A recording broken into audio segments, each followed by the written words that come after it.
اعوذ باللہ من الشیطان الرجیم بسم اللہ الرحمن الرحیم ولا تشتروا بعہد اللہ ثمنا قلیلا، دیکھو اللہ کے اس عہد کو حقیر سی قیمت کے عوض فروخت نہ کرو۔ انما عند اللہ هو خیر لکم، جو کچھ اللہ کے پاس ہے وہ بہت بہتر ہے، جو اس کی نعمتیں ہیں، انعام ہیں، آخرت کی نعمتیں ہیں، جنت کی نعمتیں ہیں، تم ان کو ہاتھ سے دے رہے ہو، گنوا رہے ہو، اور دنیا کی یہ تھوڑی سی حیثیت، اپنی مسند، اپنی چودراہٹ، اپنی مشیخیت جو ہے اس کو تم چھوڑنے کو تیار نہیں ہو۔ ان کنتم تعلمون، اگر تم علم رکھتے ہو۔ ما عندکم ینفد وما عند اللہ باق، جو تمہارے پاس ہے وہ ختم ہو جائے گا، اور جو اللہ کے پاس ہے وہ باقی رہنے والا ہے۔ وَلَنَجْزِيَنَّ الَّذِينَ صَبَرُوا أَجْرَهُمْ، اور ہم لازماً دیں گے صبر کرنے والوں کو ان کا اجر، بِأَحْسَنِ مَا كَانُوا يَعْمَلُونَ، ان کے اعمال کے بہترین جو اعمال ہوں گے، جو کچھ وہ کر رہے ہیں ان میں سے بہترین اعمال کے حساب سے انہیں اجر دیں گے۔ یعنی ہر نیکوکار کے سارے اعمال ایک درجے کے نہیں ہوتے، کبھی چھوٹی نیکی کی ہے، بڑی نیکی کی ہے، لیکن ہم ان کا مقام ان کی بڑی نیکیوں کے حوالے سے معین کریں گے۔ من عمل صالحا من ذکر او انثی وهو مؤمن، جس نے بھی نیک عمل کیا، خواہ وہ مرد ہو خواہ عورت، لیکن ہو مومن، فلنحیینہ حیاۃ طیبۃ، ہم اسے زندہ رکھیں گے دنیا میں بڑی پاکیزہ زندگی، اسے دل کا سکون ہوگا۔ الا بذکر اللہ تطمئن القلوب، ان کے لیے نہ خوف ہوگا نہ کوئی حزن ہوگا۔ الا ان اولیاء اللہ لا خوف علیہم ولا هم یحزنون وَلَنَجْزِيَنَّهُمْ أَجْرَهُمْ بِأَحْسَنِ مَا كَانُوا يَعْمَلُونَ، ہم انہیں دنیا کے اندر بھی زندگی جو دیں گے وہ بڑی پاکیزہ زندگی ہوگی، چاہے روکھی سوکھی کھا رہے ہوں لیکن صبر و شکر کی زندگی ہوگی، دل مطمئن ہوں گے، دل میں غنا ہوگا۔ الغنا غنا نفس، حضور نے فرمایا اصل جو ہے امیری وہ تو دل کی امیری ہے، دل غنی ہے تو انسان غنی ہے، اور کروڑوں روپے رکھتا ہے پھر بھی اس کے اندر لالچ ہے تو وہ فقیر ہے۔ وَلَنَجْزِيَنَّهُمْ أَجْرَهُمْ بِأَحْسَنِ مَا كَانُوا يَعْمَلُونَ، ان کو جو بدلہ ہم دیں گے تو وہ ان کے جو بہترین اعمال ہوں گے ان کے حوالے سے۔ فَإِذَا قَرَأْتَ الْقُرْآنَ فَاسْتَعِذْ بِاللَّهِ مِنَ الشَّيْطَانِ الرَّجِيمِ، تو جب آپ قرآن پڑھا کیا کریں تو اللہ کی پناہ طلب کر لیا کیجئے مردود شیطان سے۔ یہ ہے حکم جس پر کہ ہم عمل کرتے ہیں، جب بھی قرآن پڑھنا ہو تو پہلے اعوذ باللہ من الشیطان الرجیم تعوذ کرتے ہیں۔ انہ لیس لہ سلطان علی الذین آمنوا، یقیناً اس کے پاس کوئی سند نہیں ہے، اختیار نہیں ہے، کوئی طاقت نہیں ہے ان لوگوں پر کہ جو ایمان لائے، وعلی ربہم یتوکلون، اور جو اپنے رب پر توکل کرتے ہوں۔ انما سلطانہ، اس کا زور چلتا ہے علی الذین یتولونہ، ان پر جو خود اس کے دوست بنتے ہیں، اس کو اپنا حمایتی بناتے ہیں، اس سے دوستیاں کاٹتے ہیں۔ والذین ھم بہ مشرکون، اور جنہوں نے کہ اسے شریک کیا ہوا اللہ کے ساتھ، اللہ کی اطاعت کی بجائے اس کی اطاعت کر رہے ہیں۔ وَإِذَا بَدَّلْنَا آیَةً مَكَانَ آیَةٍ وَاللَّهُ أَعْلَمُ بِمَا يُنَزِّلُ قَالُوا إِنَّمَا أَنْتَ مُفْتَرٍ، اور جب ہم کوئی ایک آیت کی جگہ دوسری آیت بدل دیتے ہیں، وہ میں عرض کر چکا ہوں، یہ سارے مضامین سورہ بقرہ میں آ چکے ہیں، مَا نَنسَخْ مِنْ آیَةٍ أَوْ نُنْسِهَا نَأْتِ بِخَيْرٍ مِنْهَا أَوْ مِثْلِهَا، وہی مضمون ہے یہ۔ جب ہم ایک آیت کی جگہ کوئی دوسری آیت بدلتے ہیں، وَاللَّهُ أَعْلَمُ بِمَا يُنَزِّلُ، اور یہ کوئی الٹ اپ نہیں ہے، اللہ جو کچھ نازل فرما رہا ہے خوب جانتا ہے۔ ایک دور میں وہ حکم صحیح تھا، اب حالات بدل گئے، اب یہ حکم صحیح ہے۔ قالوا انما انت مفتر، وہ کہتے ہیں کہ یہ تو آپ افتراء کر رہے ہیں، پہلے یہ کہا تھا اب یہ کہہ رہے ہیں، اگر اللہ کا کلام ہوتا اس میں تبدیلی کیسے ہو سکتی ہے؟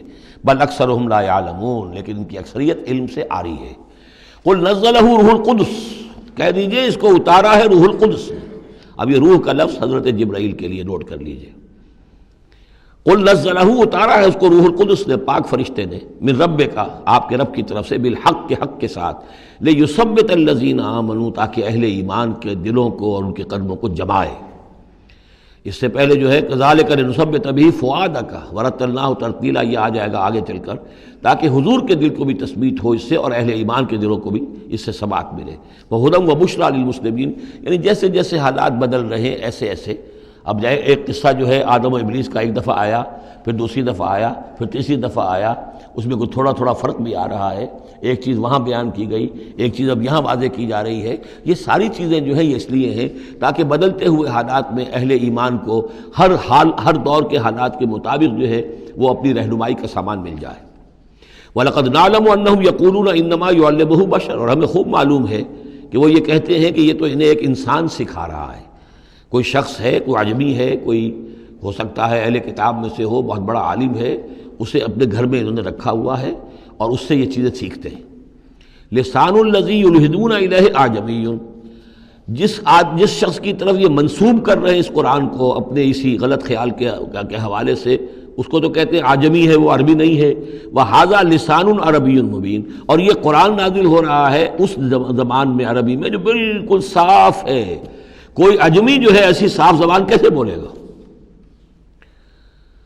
ان الذین لا یؤمنون بآیات اللہ، یقیناً جو لوگ اللہ کی آیات پر ایمان نہیں رکھتے، لا یہدیہم اللہ، اللہ تعالیٰ بھی اب انہیں ہدایت نہیں دے گا.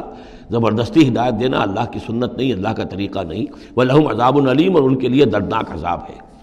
انما یفتری الکذب الذین لا یؤمنون بآیات اللہ، افطرا بازی تو وہ کر رہے ہیں، جھوٹ وہ گھڑ رہے ہیں جو اللہ کی آیات پر ایمان نہیں رکھتے. وَأُولَٰئِکَ هُمُ الْكَاذِبُونَ، اور حقیقت میں وہ ہے کہ جو جھوٹے ہیں. من کفر باللہ من بعد ایمانہ، اور جو شخص ایمان لانے کے بعد اللہ کے ساتھ کفر کرے گا. اب اس میں بھی دونوں باتیں ہیں. ایک تو یہ کہ دل میں ایمان آ گیا، اگرچہ ابھی اس نے اعلان نہیں کیا، لیکن دل میں ایمان آ چکا، کوئی عالم ہے اس کو سمجھ میں آ گئی بات صحیح ہے. یہ بھی میں آپ کو یاد آ گئی تو بتا دیتا ہوں. اسی شہر کراچی میں اس وقت ایک بہت بڑے عالم دین ہیں اور بہت اس وقت معروف ہیں، مشہور ہیں. انہوں نے کہا کہ میں نے آپ کا ایک ایک حرف پڑھا ہے اور مجھے آپ کی کسی بات سے کوئی اختلاف نہیں، لیکن ہم آپ کا ساتھ نہیں دے سکتے، اس لیے کہ ہم آپ کا ساتھ دیں گے تو اپنی برادری سے نکال دیے جائیں گے. ہماری علماء کی اپنی اپنی برادریاں ہیں.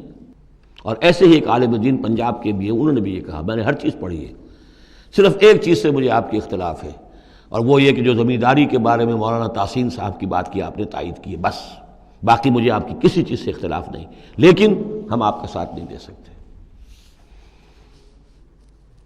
تو جن پر حق واضح ہو جائے پھر وہ مصلحتوں کے تحت، وہ مصلحتیں پھر دل کو سمجھانے کے لیے ہوتی تو یہی ہے.